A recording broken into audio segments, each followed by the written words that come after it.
right, so I'm here with Andy Serkis, who played Caesar in The Rise of the Planet of the Apes, and I'm also here with the director, the digital director, Joe Letteri. Letteri. Yes, Letteri, yes. okay. Thank you so much for being here. It's a pleasure. So the film is finally finished. What do you think of the final product?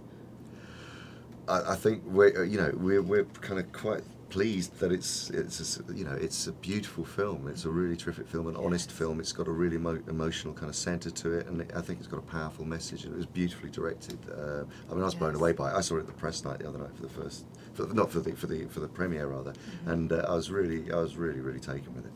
It was a great film. I mean, you were just swinging through branches and everything. And, you know, we've gone from Casper to Lord of the Rings, Flintstones, Avatar, and now The Rise of the Planet of the Apes. Now, tell me something that's different about this film that wasn't done on the other films.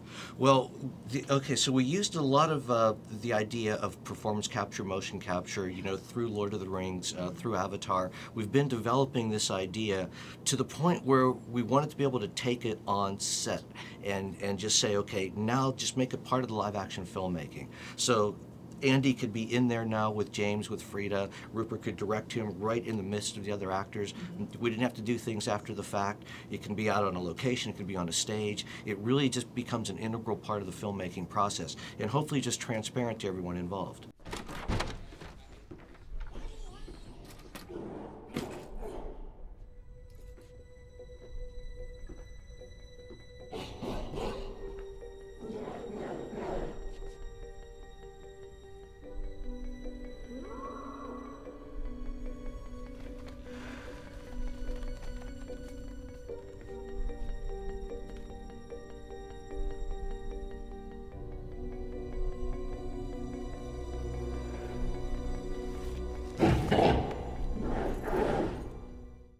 And this was a new technique. You literally put on a gray suit with all those red dots on you, and you had to act like, you know, a chimpanzee. Walk me through that. Have you always had this innate primal thing inside of you? How was that for you? Always. No, the thing is, when you're playing a character like this, there's kind of two stages to the process. The first part is learning ape behaviour, and that's really important because obviously your body language is going to tell a lot of that story, and you have to be able to make your body do what an ape can do. But it is only the first part, because really what we're looking for, the actors playing these roles, is personality and character, and really understanding the journey of the character. And with Caesar, he's got a massive journey, and I think it's one of the most challenging roles I've played to date, because you're trying to convey all that emotion, all of that, the pain that he feels, the kind of the fact that he's a freak and an outsider, and then becomes a revolutionary leader, and you're doing all of that without dialogue, or little dialogue.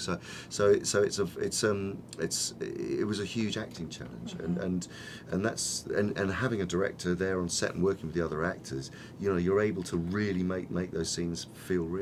And one of the most amazing things about this film is that it's really told through the eyes of the chimpanzee, Caesar. And I know this is one of the first films to do that. Was that a struggle?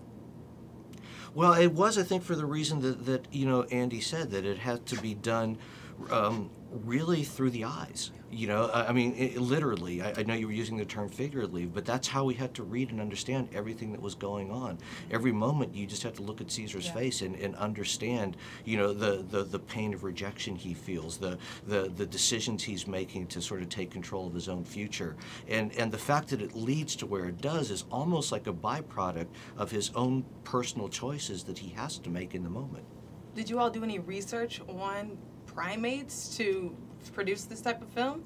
Looking at YouTube videos of them going through in the zoo or anything? Absolutely. I mean, we'd worked together. Obviously, we'd worked on Kong before now, so we'd done a lot of research. I'd spent a lot of time in zoos. I went to Rwanda to study mountain gorillas. We did a huge amount of primate research. But obviously, these are chimpanzees. They're different apes entirely. Rupert, the director, and myself based, we based him on a real live chimpanzee called Oliver. His physical gait when he's walking on two legs. So we very closely honed in on one touchstone character. Okay. Well, thank you so much for speaking with Black Tree TV. I really do appreciate it, guys. Okay. You're welcome. All right. Thanks, Francesca.